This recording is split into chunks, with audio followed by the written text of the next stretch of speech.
Assalamualaikum warahmatullahi wabarakatuh.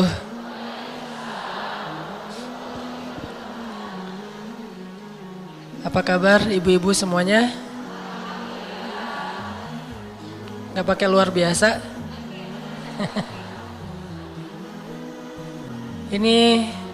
Hari ini pengajian calon-calon mertua. Kalau biasanya hari Rabu itu Bu, ngaji buat calon menantu. Kalau hari ini insya Allah saya akan banyak mention ya, yang dulu kita omongin. Karena banyak kelihatan calon mertua yang solehah. Ini di sebelah sini udah pada siap Bu. Alhamdulillahirabbil alamin, alhamdulillahi wa kafa, wassalatu wassalamu ala rasulillahil mustafa wa ala alihi wa sahbihi ahli sidqi wal wafa. Pertama-tama kita panjatkan puji dan syukur kepada Allah Subhanahu wa taala atas nikmat usia yang Allah berikan kepada kita. Gak berasa sekarang kita udah berada di akhir atau di penghujung bulan Sya'ban. Kurang dari 1 minggu lagi insya Allah kita akan kembali bertemu dengan bulan suci Ramadan. Dan mudah-mudahan Allah Subhanahu wa taala memberikan kita kesempatan tahun ini bisa berpuasa Ramadan. Tidak ada satu halangan pun kecuali sesuai dengan fitrah, yaitu ibu-ibu. Mudah-mudahan tetap sehat sampai selesai Ramadan dan seterusnya. Mudah-mudahan masih Allah berikan usia, diberikan kekuatan, dan yang terpenting adalah diberikan hidayah iman. Karena kalau nggak dikasih hidayah iman, gimana pun kita kuat, tetap aja tidak bersemangat dalam beramal solih. Ibu-ibu dan teman-teman sekalian yang dirahmati Allah Subhanahu wa taala, hari ini dalam rangka menyambut datangnya bulan suci Ramadan, coba kita renungkan beberapa hal yang mudah-mudahan ini bisa jadi booster, bisa jadi penyemangat buat kita supaya lebih maksimal lagi dalam beribadah di bulan Ramadan. Salah satu di antara hal yang keren dalam bulan Ramadan itu adalah bulan Ramadan, terutama buat orang-orang yang berpuasa, adalah bulan doa. Bulannya doa. Makanya kalau kita perhatiin di dalam paragraf ayat tentang puasa Ramadan, nanti setelah Allah ngomong tentang kewajiban berpuasa, di bawahnya tuh ada ayat tentang motivasi dan janji Allah untuk hamba-hamba yang berdoa setelah dia berpuasa. Kalau kita perhatiin di dalam surat Al-Baqarah ayat 183 sampai 187, itu kan ayat tentang Ramadan tuh. Kalau yang paling populer mah 183 sampai 185 ya. Sebetulnya ayat tentang Ramadan di dalam paragraf itu dari 183 sampai 187. Kalau 183 sampai 185 itu ngomongin tentang fikih puasa. Terus 187-nya ngomongin tentang adab-adab berpuasa, terutama bagi suami istri. Dan kalau hari ini akan kita bahas, biasanya Rabu saya nggak akan bahas ini Bu, 187. Kasihan ya yang belum menikah. Kalau mau bahas 187, nikah dulu. Jadi teman-teman yang masih jomblo, ayatnya 183 sampai 186 aja. Makanya kenapa dibilang menikah itu menyempurnakan setengah agama? Karena setengah dari ayat Al-Quran itu nggak bisa diamalkan kecuali setelah menikah. Stop ya, jangan dibahas lagi. Nah, selain Allah ngebahas tentang masalah puasa Ramadan, Bu, ternyata di tengah-tengah itu ada ayat 186. Allah menjelaskan tentang janjinya kepada orang yang berdoa, terutama orang yang berpuasa. Coba kita perhatikan ayat 186. A'udzu billahi minasy syaithanir rajim. Bismillahirrahmanirrahim. وَإِذَا سَأَلَكَ عِبَادِي عَنِّي فَإِنِّي قَرِيبٌ وَإِذَا سَأَلَكَ عِبَادِي عَنِّي فَإِنِّي قَرِيبٌ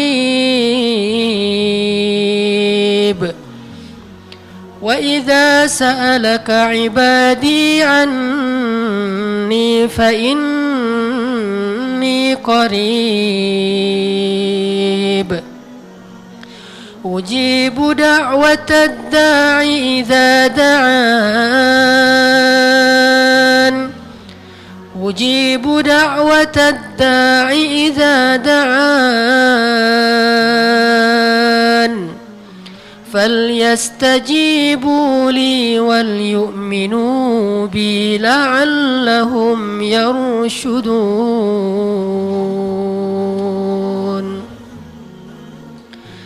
Dan jika hamba-hambaku bertanya kepadamu tentang aku, maka sesungguhnya aku adalah dekat. Aku memperkenankan permintaan setiap orang yang meminta jika dia meminta kepadaku. Maka hendaklah mereka memenuhi perintahku dan hendaklah mereka beriman kepadaku supaya mereka mendapatkan petunjuk. Shadaqallahul azim. Inilah ayat yang Allah letakkan di tengah-tengah paragraf tentang puasa Ramadan. Walaupun ayat ini, Bu, berlaku di bulan-bulan yang lain sih selain bulan Ramadan. Cuman kenapa ayat yang umum ini, yang temanya tentang doa, yang doa itu kita bisa baca kapan aja, di mana aja selain tempat-tempat yang najis. Kenapa Allah ngeletakin ayat itu di tengah-tengah paragraf puasa? Kenapa nggak ditaruh misalnya di surat Al-Mu'minun setelah ayat-ayat tentang sholat, zakat, amanah, menunaikan janji dan seterusnya. Terus di ujung Allah katakan siapa yang berdoa pasti aku akan mengijabah. Kenapa nggak ditaruh di surat Al-Mu'minun? Kenapa ayat ini nggak ditaruh oleh Allah di surat tentang jihad misalnya? Kayak di surat As-Saff, beriman kepada Allah, berjihad. Kemudian setelah itu Allah katakan siapa yang berdoa aku ijabah. Kenapa Allah letakkan ayat ini di tengah-tengah ayat-ayat tentang puasa? Ini sebagai bukti bahwa doa orang yang berpuasa itu adalah doa yang sangat istimewa. Seolah-olah, walaupun gak persis, seolah-olah doa orang yang berpuasa itu lebih istimewa daripada doa setelah sholat. Walaupun doa setelah sholat juga luar biasa. Seolah-olah doa orang yang sedang berpuasa itu lebih daripada doa orang yang berjihad. Makanya Nabi SAW mengatakan, satu dari dua doa yang paling diijabah oleh Allah Subhanahu wa taala itu adalah doa orang yang akan berbuka atau sedang berbuka puasa. Yang keduanya doa orang yang terzolimi. Ibu pernah terzolimi? Kalau lagi terzolimi tuh ngapain? Selain baper pastinya ya, nangis, sedih, kecewa, marah gitu kan? Itu mah manusiawi. Selain itu ngapain kalau lagi merasa kayak terzolimi gitu? Atau siapa sih yang paling sering ngezolimi? pastinya orang ya. Sebutlah ada orang yang ngomongnya tuh nyakitin perasaan kita, memfitnah kita, nggak ada bukti tapi dia fitnah gitu. Dalam kondisi terzolimi kan kita boleh berdoa kan? Dan doa orang yang terzolimi itu paling mustajabah. Kira-kira kalau ibu lagi terzolimi, apa doa yang ibu sampaikan ke Allah? Ngezolimin, mendoakan orang yang zolim? Boleh nggak ngedoain orang yang zolim? Wah serentak gini ya. Boleh ngedoain orang yang zolim? Syaratnya apa? Apa? Ikhlas. Pastilah itu mah ikhlas banget. Syaratnya nggak boleh lebih daripada kezolimannya. Karena kalau lebih pasti sisanya itu akan balik ke kita. Misalnya dia ngezolimin kita dengan mengambil harta kita, sebutlah 1 buah motor. Kita doain, ya Allah, hancurkanlah dia, habiskanlah hartanya, rumahnya, tanahnya, motornya, mobilnya, semuanya. Ternyata yang dikabulkan tuh cuma bagian motornya, sisanya ke kita semua tuh. Nggak boleh lebih dari hak kita kan. Cuman ada yang lebih keren bu, daripada ngedoain yang buruk-buruk untuk orang yang terzalimi. Rugi banget sih ada kesempatan doa diijabah malah dipakai untuk orang lain. Itu rugi banget loh. Kita lagi terzalimi dan doa orang yang terzalimi itu sangat diijabah sama Allah. Itu kan kesempatan kan. Ngapain kita kasih ke orang? Mending kita pakai sendiri. Pas lagi waktu diijabah kita doain aja diri kita sendiri. Ya Allah, beri saya pahala dalam musibah ini, beri saya ganti yang lebih baik daripadanya. Itu lebih untung loh. Kalau kita ngedoain dia rugi, kita tetap rugi. Tapi kalau kita ngedoain diri sendiri, mungkin dia akan dimaafkan oleh Allah kalau kita memaafkan. Tapi kita jauh lebih untung daripada keuntungan yang dia dapatkan. Wakhluf li khairam minha, beri saya ganti yang lebih baik daripadanya, kan lebih untung. Ibu disuruh pilih nih. Misalnya ada orang curang sama ibu ya, narik duit ibu di ATM atau dengan rekening di internet itu online, diambil duit ibu, sebutlah 1 juta. Terus datang orang bank nawarin ke ibu gini, Bu, berapa duit ibu yang diambil? 1 juta pak. Oh ya udah, sekarang ibu saya beri pilihan, mau nggak saya ambil duit dia 1 juta juga biar dia sama-sama rugi, atau ibu saya kasih 5 juta. Ibu pilih yang mana bu? Nih saya kasih tawaran nih, ibu mau nggak biar orang itu juga yang tadi ngambil duit ibu rugi, saya ambil duit dia 2 juta, berarti kan berkurang 1 juta kan? Saya ambil duit dia 2 juta dari rekening dia, orang yang pegang rekening kan saya ambil tuh sehingga dia rugi 1 juta. Atau ibu-ibu saya kasih 5 juta sebagai ganti, milih yang mana bu? Enggak ada pilihan ketiga. Curang ya, dia rugi kita untung pengennya ya. Ambil rekening dia tapi kasih juga ke saya jadi 7 juta. Jadi ngelunjak ya. Nah pasti kita milih yang kedua. Yang kedua dikasih 5 juta, toh walaupun dia untung 1 juta, kita untungnya 5 juta. Harusnya kesempatan berdoa seketika kita lagi dizolimin, kita pakai untuk diri kita. Sehingga nanti Allah akan ganti. Masalahnya kita percaya nggak sih sama Allah? Itu doang sih masalahnya. Percaya nggak kita sama Allah? Kalau kita lagi dizolimin, kita doa kayak doa Ummu Salamah tadi, terus Allah bakalan ngasih kita ganti yang lebih baik dari itu. Itu doang sih masalahnya. Percaya apa? Enggak. Kayak kita ditikung gitu. Gak usah dibahas. Mending kita nikung balik, atau kita gagalkan pernikahan 2 orang itu, atau kita doa aja biar Allah ganti yang lebih baik. Susah sih sebetulnya kayak gitu-gitu mah, baper soalnya. Nggak rela saya juga. Nah di sini nih ujian kita nih. Ternyata selain doa orang yang terzolimi, doa yang paling diijabah sama Allah itu adalah doa orang yang berpuasa. Makanya Allah ngeletakin ayat tentang doa ini di tengah-tengah paragraf ayat-ayat puasa. Itu poin pertama, Bu. Sehingga kita pesan moralnya di bulan Ramadan tuh banyak doa. Sebulan 29 hari atau 30 hari itu kesempatan kita minta segala hal dan bisa berulang-ulang. Insya Allah Allah pasti kasih kepada kita, yakin 100%. Gak mungkin Allah gak ngasih kalau doa kita itu baik. Bahkan kalau doa kita itu agak-agak kurang baik, Allah kasih yang lebih baik dari apa yang kita minta. Pokoknya gak mungkin kecewa deh orang minta ke Allah. Kalau minta ke suami kan lama tuh ngebujuknya tuh ya. Kita harus nyiapin makanan enak dulu, terus kita pijat-pijat dulu, nyiapin kopi dulu. Setelah semua baru ujung-ujungnya, "Pah, udah lama nih gak jalan-jalan, window shopping aja Pah," gitu. Tuh lagi ada sale gitu ya, 70%. Karena dia udah nyaman, senang, akhirnya ya udah mah, yuk jalan-jalan bener ya window shopping, ya. Tapi kita udah bawa uang belanja 1 bulan.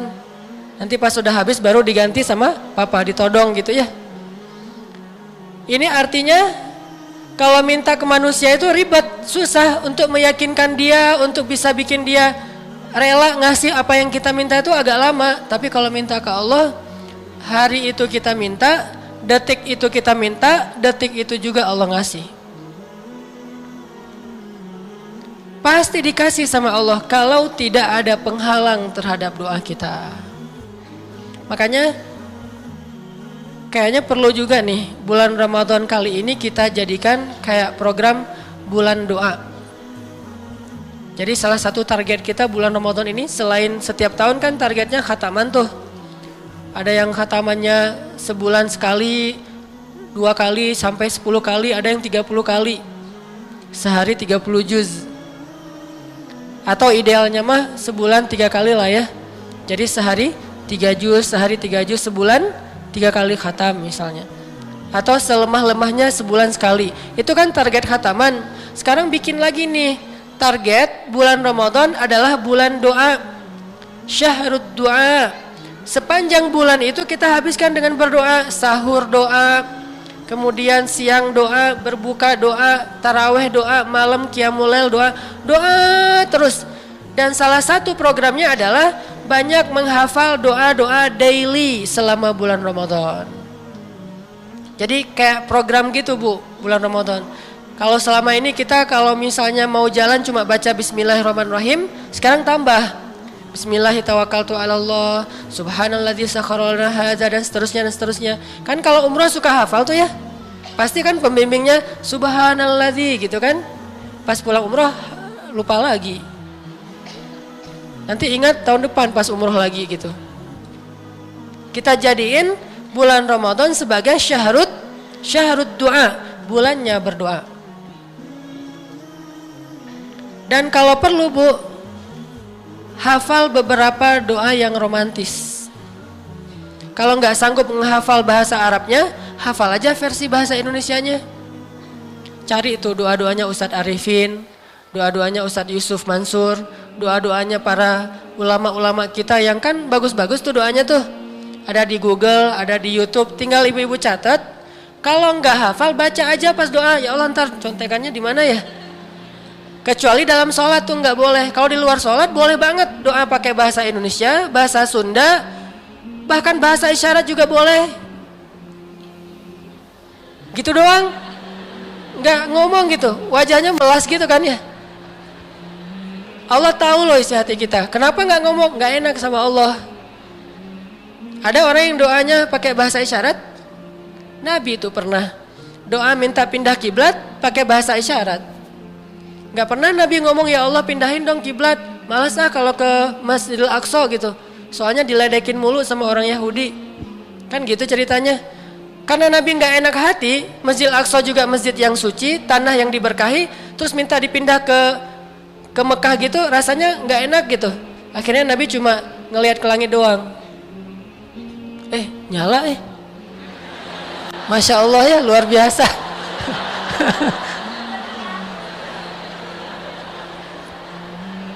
Ini bener nih.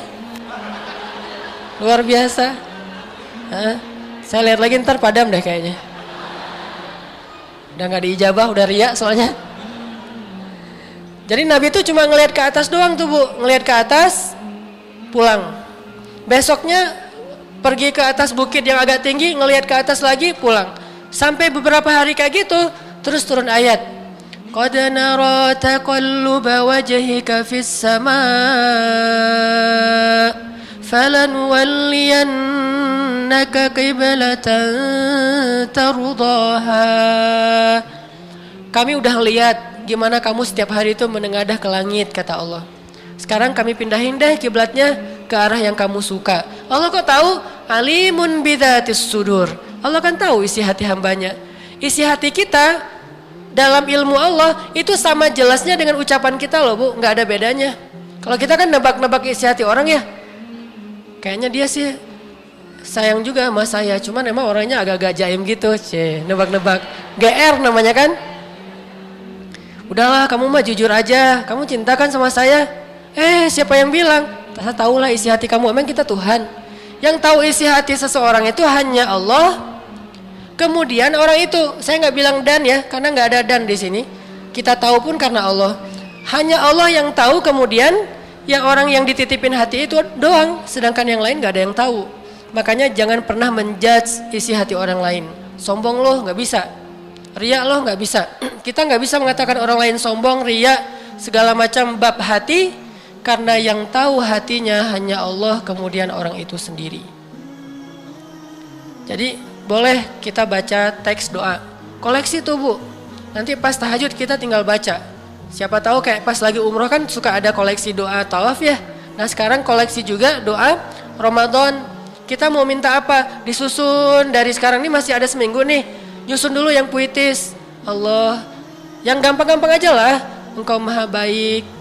Engkau maha indah. Engkau maha tinggi. Engkau maha apa. Puji-puji dulu nih Allahnya nih. Udah gitu nanti pas dibaca kan jadi kayak bisa menghayati doanya sama Allah. Makin romantis doa sama Allah, Allah tuh makin seneng. Dan Allah tuh seneng banget sama orang yang rajin berdoa.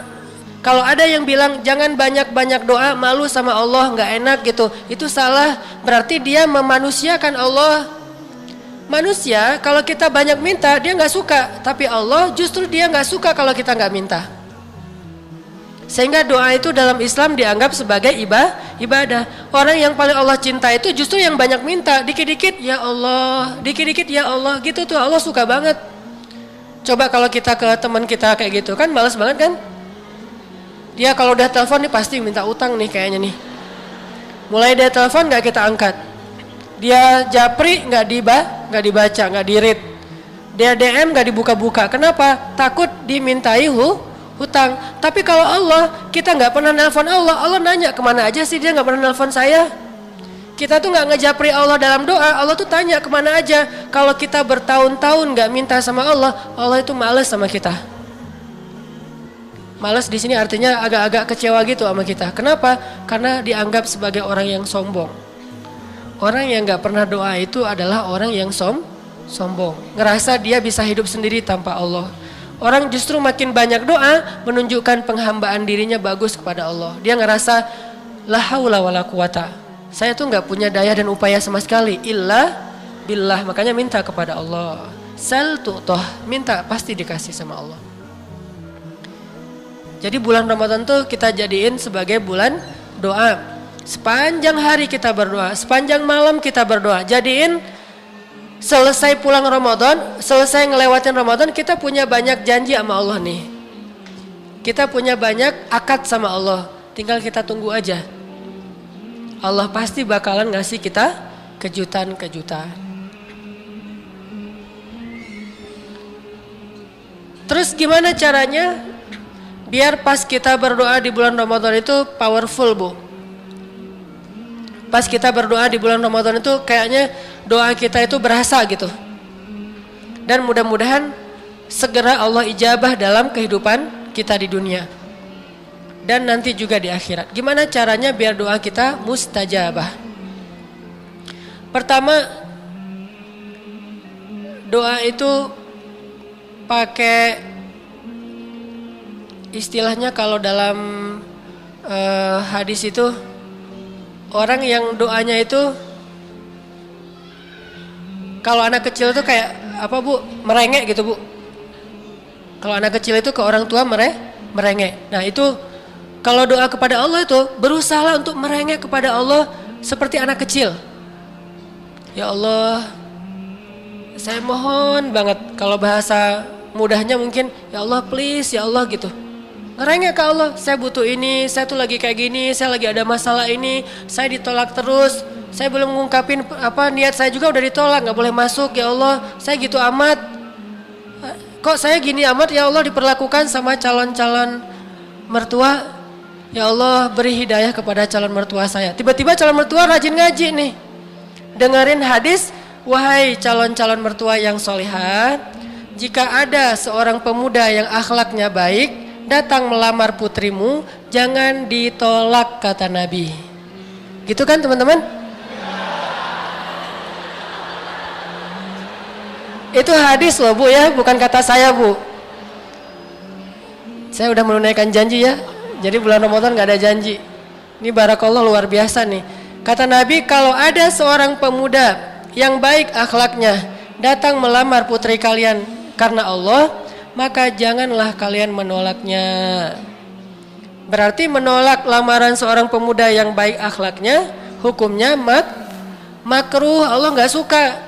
Apapun alasannya, si Neng belum lulus kuliah, gak ada masalah. Orang kuliah tidak akan terhalangi oleh menikah. Orang dulu saya juga nikahnya lagi kuliah, istri saya yang kuliah, saya mah enggak gitu. Dia lagi S2, saya mah main-main aja keliling Kairo antar satu kota dengan kota yang lain. Jadi kayak apa 99 cahaya gitu. Yang satu kuliah, yang satu lagi traveling gitu ya. Ternyata beres juga tuh kuliahnya, nggak terhalangi. Karena setiap waktu ujian dia tutup kamar, saya nggak boleh masuk, tidur di luar. Dia belajar aja di kamarnya. Kan bete banget kan buat saya kalau kayak gitu, mending saya ke kafe ya. Ini artinya nggak terhalangi kok kuliah gara-gara nikah, nggak terhalangi kerja karir gara-gara nikah, nggak sama sekali. Kenapa kita nggak takut kalau pacaran itu menghalangi belajar, tapi nikah menghalangi katanya? Nggak sama sekali.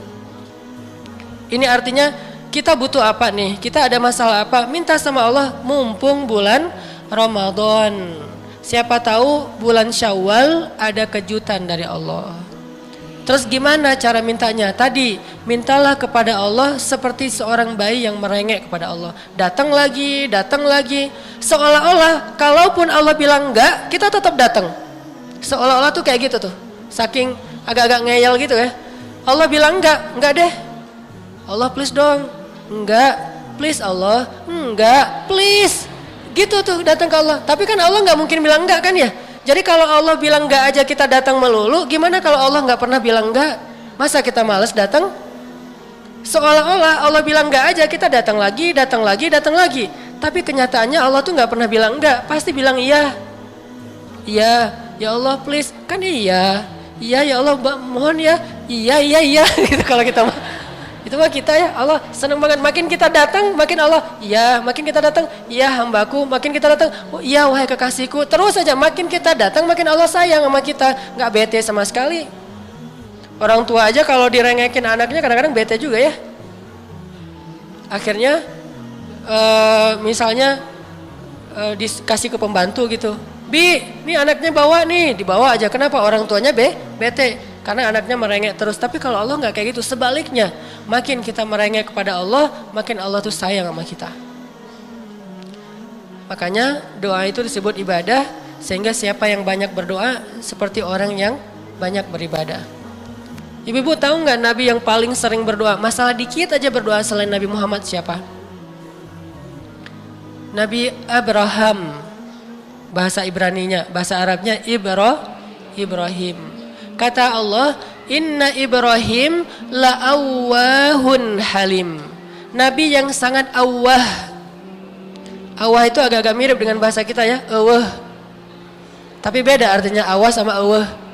Kalau awwah kan enggak, kalau awwah ya banget. Sebaliknya. Awwahun dalam bahasa Arab artinya da'a. Da'a artinya banyak berdoa. Inna Ibrahim awwahun, orang yang sangat da'a, orang yang sangat banyak berdoa, rajin banget berdoa. Dikit-dikit ya Allah, sedikit-sedikit ya Allah, ya Allah. Makanya Allah sayang banget sama Ibrahim, karena Ibrahim itu da'a, suka berdoa. Gitu juga Nabi, sampai Nabi bilang apa? Mintalah kepada Allah walaupun cuma sekedar garam. Gak ada garam di rumah, minta sama Allah. Harga cengkeh naik, minta sama Allah. Tiba-tiba turun ya. Kenapa tiba-tiba turun? Sekehendak Allah, suka-suka Allah. Harga BBM naik, minta sama Allah. Sesimpel apapun. Kita kayak kehilangan sesuatu tuh, kayak kehilangan bros gitu kan. Kan kita punya banyak bros. Tapi biasanya kayak OOTD kan, ada bros khusus sesuai dengan baju. Kalau bajunya hitam, brosnya pakai yang black on black gitulah. Terus bajunya bunga-bunga, brosnya rose. Kalau bajunya pelangi, brosnya juga warna-warni. Kadang-kadang lagi musim, lagi masalah apa? Lagi musim hewan gitu, brosnya ada kura-kura, ada buaya, ada kudanil, ada dinosaurus gitu-gitu deh. Nih bros kita nih nggak nemu nih, nyari-nyari di laci kok nggak ketemu ya. Bilang ya Allah, bros saya. Ini bukan mempermainkan Allah ya. Kalau itu sesuatu yang kita butuhin, kenapa nggak minta sama Allah dulu baru minta kepada manusia. Nabi itu ada masalah dikit, doa, sholat 2 rakaat, doa, sholat 2 rakaat. Sholat apa namanya? Sholat request. Sholat hajat bu. Sholat karena ada request sesuatu. Kan kata sahabat, annan nabiyya idza hasibahul amru fazi'a ila sholah. Nabi itu kalau ada masalah dikit, sholat. Kayak ada seorang anak kecil di, kalau nggak salah di Mesir, anak SD bu, pulang sekolah sepatunya hilang. Biasalah disembunyiin sama teman-temannya gitu. Dia nyari-nyari sepatu saya mana, karena udah nyari-nyari nggak nemu, akhirnya dia pergi ke musola sekolah, sholat 2 rakaat. Gurunya ngelihat teman-temannya pada pulang, kok dia sholat. Ditanya sama gurunya, Dek, kenapa kamu masih di sini nggak pulang? Belum dijemput ya? Enggak, rumah saya dekat. Terus kenapa nggak pulang? Saya sholat dulu. Sholat apa? Saya minta sama Allah sepatu saya nggak ketemu. Sepatunya nggak ketemu, mintanya kepada Allah. Akhirnya Allah yang mendatangkan guru untuk kepo gitu. Nanya ke dia, kenapa kamu sholat? Itu cara Allah menolong hambanya. Akhirnya gurunya yang nyari, nemu tuh. Diumpetin di kolong meja sama teman-temannya. Ini artinya minta sama Allah walaupun hal yang paling kecil sekalipun. Apalagi hal-hal yang besar, musibah-musibah besar dalam kehidupan kita. Jadi pertama kalau mau doanya diijabah, merengeklah sama Allah kayak Nabi Zakaria di awal surat Maryam. Allah, rambut saya udah beruban, tulang saya udah lemah, istri saya juga mandul, saya belum punya anak, usia kita udah tua berdua. Tapi beri saya anak ya Allah, 1 aja. Kalau bisa sih walaupun 1, yang keren ya Allah. Keren di sini artinya yang lembut, yang soleh, yang pintar, yang berbakti, yang akhlaknya mulia, yang terpilih, yang istimewa. Wah, kriterianya banyak banget. Akhirnya kata Allah, ya Zakaria, wahai Zakaria. Setelah Nabi Zakaria merengek terus, ya Zakaria, inna nubashiruka bighulam. Berbahagialah wahai Zakaria, kamu akan punya anak laki-laki. Ismuhu Yahya, namanya adalah Yahya. Siapa yang ngasih nama anak Zakaria? Allah. Kalau kita nyari namanya di Google, googling dulu nih, nama yang bagus apa keluar, nama-nama Islami gitu ya. Walaupun kadang-kadang aneh-aneh juga tuh. Nama tapi kalimat, dalam bahasa Arab itu nama ya nama, kalimat ya kalimat. Ada juga di kita nama kalimat. Kayak saya pernah cerita, nama bahasa Indonesianya bagus, pas di Arabin jadi agak-agak unik. Bahasa Sundanya Cecep, kan bagus kan ya? Cecep artinya apa? Kasep. Kalau bahasa Arabnya Wasim, terus jadi bahasa Inggris. Bahasa Inggrisnya apa Wasim teh? Nah, itu bahasa Arab tuh. Wasim, bahasa Sundanya Cecep. Pas pergi ke Mesir, tanya Ismake, nama kamu siapa? Cecep. Zaibaro, gimana cara baca Cecep dalam bahasa Arab? Tidak ada huruf C. Ya udah pakai shin aja, ship. Dan dalam bahasa Mesir, ship itu artinya sendal jepit. Padahal di kita mah udah bagus, sampai di sana berubah gitu artinya. Sedangkan Yahya namanya tuh dari Allah langsung loh Bu. Jadi kalau ibu-ibu punya cucu atau anak laki-laki, salah satu nama terbaik itu adalah Yahya, itu nama dari langit. Makanya saya tuh dari dulu tuh pengen banget punya anak laki-laki dan mau saya kasih nama Yahya. Alhamdulillah Allah kasih, langsung saya kasih nama Yahya. Ditambah ujungnya Ayyash, karena salah satu mujahid Palestina idola saya itu adalah Yahya Ayyash. Dan Yahya dan Ayyash itu artinya sama sih. Kalau untuk cewek Aisyah, kalau untuk laki-laki Ayyash, itu sama artinya. Ismuhu Yahya lam naj'al lahu min qablu samiyya. Enggak ada anak seperti itu selama ini. Yahya banget tuh. Satu, merengek ke Nabi Zakaria, ya Allah, ya Allah, ya Allah, terus saja gitu. Seandainya Allah, walaupun nggak mungkin ya, seandainya kurang lebih atau kayak seolah-olah Allah bilang enggak, tetap minta, pasti Allah kasih. Yang kedua, biar doa kita tuh diijabah, terutama doa tentang kebaikan-kebaikan, bukan tentang pertolongan dalam musibah ya, tentang suatu kebaikan. Khususnya doa orang tua untuk anak nih. Kalau pengen doa kita untuk anak kita diijabah, doalah dengan ghibtoh. Pernah dengar nggak Bu ghibtoh? Ghibtoh itu artinya cemburu. Jadi kalau misalnya ibu-ibu cemburu kepada orang yang solih, cemburunya tuh cemburu berat, pengen banget punya anak kayak dia, itu namanya ghibtoh. Berdoalah, ya Allah, saya pengen punya anak kayak orang itu tuh yang solih, Allah kasih tuh. Itu salah satu rahasia doanya diijabah. Dan itu terbukti kepada Zakaria juga. Zakaria itu ngeghibtohin Maryam. Kan yang ngasih pemeliharaan kepada Maryam di Masjid Al-Aqsa kan Zakaria. Suatu hari Zakaria bawa makanan ke dalam mihrab Maryam. Maryamnya udah punya banyak makanan, segar lagi tuh buah-buahannya. Zakaria nanya, "Anna laki hadza ya Maryam?" Kamu dapat dari mana makanan ini wahai Maryam? Kata Maryam, "Huwa min indillah." Allah yang ngasih, langsung turun dari surga loh. Itu makanan yang dimakan sama Maryam datangnya dari surga. Sehingga waktu itu hunalika da'a Zakaria rabbah. Saat itu Zakaria itu semakin cemburu sama Maryam. Sehingga Zakaria berdoa saat itu juga, ya Allah, pengen banget punya anak kayak gini tapi yang laki-laki. Dikasihlah Yahya. Itu namanya ghibtoh. Dalam bahasa hadis, la hasada illa fitnatain. Gak boleh kita cemburu kecuali kepada dua orang. Salah satunya ulama, yang kedua orang yang dermawan, bukan orang kaya. Gak perlu cemburu ke orang kaya, cemburunya ke orang dermawan. Dan saya ngerasa, saya tuh jadi kayak gini nih, hasil ghibtoh ibu saya. Saya sering cerita tuh, dulu ketika ibu saya mengandung saya sekitar 7 bulan, di Aceh itu ada musabaqah tingkat nasional tahun 81 gitu. Duh, ketahuan usianya salah ngomong. Tahun 81. Tapi saya masih usia penduduk surga, Bu. Ibu tahu penduduk surga usianya berapa? 30 sampai 40. Jadi yang belum 30 belum nih. Yang udah lewat 40 enggak deh. Pokoknya penduduk surga itu usianya antara 30 sampai 40. By the way, ini mah gimmick doang, intermezzo. Nah, tahun 81 itu ada musabaqah tingkat nasional di Aceh. Pas penutupan kan pengumuman gitu. Juara 1 musabaqah cabang tilawah tingkat anak-anak. Jatuh kepada Yanis Yahya.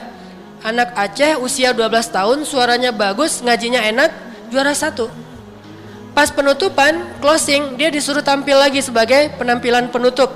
Ibu saya dengerin dia ngaji, ibu saya nangis, terharu sambil ngusap-ngusap kandungannya. Ibu saya bilang, ya Allah, jadikanlah anak di dalam kandungan saya itu kayak gitu tuh. 12 tahun kemudian saya juara musabaqah tingkat nasional bagian tilawah tingkat anak-anak di Pekanbaru. Persis 12 tahun. Ibu saya bilang, nih doa saya 12 tahun yang lalu ketika musabaqah di Aceh. Coba lihat ajaibnya ghibtoh. Sekarang kita nggak ghibtohin siapa? Kalau nggak punya siapa-siapa untuk kita ghibtohin, kita idolain, kita cemburuin, maka kita nggak punya sampel buat jadiin anak kita kayak orang itu gitu. Harus ada yang digiptohin. Kalau bisa jangan tanggung-tanggung. Saya ngebayangin aja ya kalau ibu saya dulu ngegiptohin Imam Bukhari, kayaknya saya udah hafal 300.000 hadis loh Bu. Ustaz Hanan Ataki hafal 300.000 hadis. Kenapa? Yang digiptohin Bukhari. Yang digiptohin itu Imam Ahmad, menghafal 1.000.000 hadis. Ini karena nggak menggiptohin Imam Ahmad, hafalnya innamal a'malu binniyah dari dulu juga. Makanya harus giptoh doa yang paling keren itu biar cepat diijabah. Kita harus cari satu tokoh, satu orang solih, kalau bisa lebih. Dan kita itu bukan cuma basa-basi, benar-benar cemburu banget sama orang itu. Kayak saya tuh cemburu banget sama Yahya, Nabi Yahya. Makanya saya pengen banget punya anak laki-laki terus dikasih nama Yahya. Itu giptoh banget, Allah kasih tuh anak laki-laki. Pengen lembut kayak Nabi Yahya, ternyata lembut. Yang saya lihat sekarang mah anaknya paling lembut, lebih lembut dari kakak-kakaknya. Kalau dimarahin dikit, sayang, minta disayang, nggak mau dimarahin, lembut banget. Ini artinya ghibtoh dari orang tua. Mau punya anak soleh, cari dulu orang soleh untuk kita cemburuin. Kalau bisa sih jangan yang tanggung-tanggung ya. Ini bukan saya kegeeran, bukan apa-apa, karena ada orang yang kayak doa gitu, ya Allah saya pengen banget punya anak kayak Ustaz Hanan. Jangan, tanggung banget. Tanggung banget lah, jangan saya mah masih suka main. Kerjaannya main aja, lihat aja di Instagram saya. Ibu belum follow.